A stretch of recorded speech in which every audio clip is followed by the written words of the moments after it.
China media slams Trump anger on N.Korea sanctions as stupid, based on fake news. Diplomatic officials have dismissed Trump's accusations, while state media described his demeanor as stupid and provoking mockery and criticism. China on Friday indignantly denied U.S. President Donald Trump's reports it was illegally selling oil products to North Korea in violation of UN sanctions, with diplomatic officials describing the former reality television host as feeding hyped-up media reports, while state media described his demeanor as stupid and provoking mockery and criticism in China. China on Thursday blocked the U.S. effort at the United Nations to blacklist 6 foreign flagships, 5 of which were mainland China or Hong Kong-owned that Washington believes alleges were involved in illicit trade with North Korea, a UN Security Council diplomat said.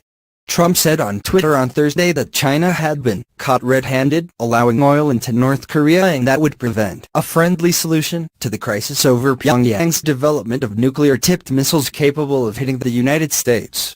In a subsequent New York Times interview, Trump explicitly tied his administration's trade policy with China to cooperation in resolving the standoff with the Democratic People's Republic of Korea, as the North is officially known. Trump appeared upset as he complained that while Chinese leader Xi Jinping treated me better than anybody has ever been treated in the history of China, the alleged shipments could mean he would be forced to do what I've always said I want to do, a vague threat that could hint at a move to launch a trade war on China. Oil is going into North Korea. That wasn't my deal. Ma Xinyu, an advisor to trade officials in China, told state-owned Chinese newspaper Global Times that Trump's attempts to link the two issues was absurd and truly laughable. Those two issues are already complicated enough on their own and Trump wants to put them together and address them together? I really don't know what to say except that it's a really stupid decision, Ma added. Chinese experts also appeared bemused in a situation where they face accusations from a celebrity-turned-U.S. commander-in-chief who makes accusations based on an unlikely information source. The morning news specifically reports on Fox News Channel. Lu Chao, a Korea expert at the Liaoning Academy of Social Sciences, said that Trump's tweets were simply irresponsible.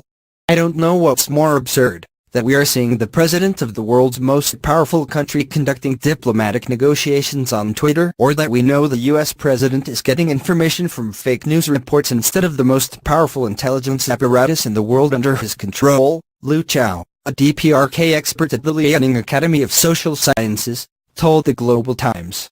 It's very counterproductive for foreign media to make such false connections, and irresponsible for Trump to spread them, the Chinese academic added. While critics such as Lu have blasted the famously temperamental president's habit of addressing important and trivial issues alike through Twitter as unbecoming for a leader, Trump has defended the practice as not presidential and as modern-day presidential. During his election campaign last year, Trump bragged that he is considered the Ernest Hemingway of 140 characters, adding that if one of his detractors says something bad about him, bing bing bing I say something really bad about them. Chinese Foreign Ministry spokeswoman Hua Chunying took exception to the media reports and tweets, dismissing suggestions a Chinese vessel was suspected of transporting oil to a North Korean vessel on October 19 and commenting that the reported situation does not conform with fact. In reality, the ship in question has, since August, not docked at a Chinese port and there is no record of it entering or leaving a Chinese port, Hua said. The Chinese side has always fully and strictly implemented the Security Council's resolutions and fulfilled its international obligations and will never allow any Chinese citizen or companies to engage in actions that violate the Security Council's resolutions, Hua added. If, through investigation, it's confirmed there are violations of the UN Security Council resolutions, China will deal with them seriously in accordance with laws and regulations. The Trump administration has led the drive to step up global sanctions on Pyongyang, and the UN Security Council last week unanimously imposed new sanctions in response to Pyongyang's November 29 test of an intercontinental ballistic missile (ICBM).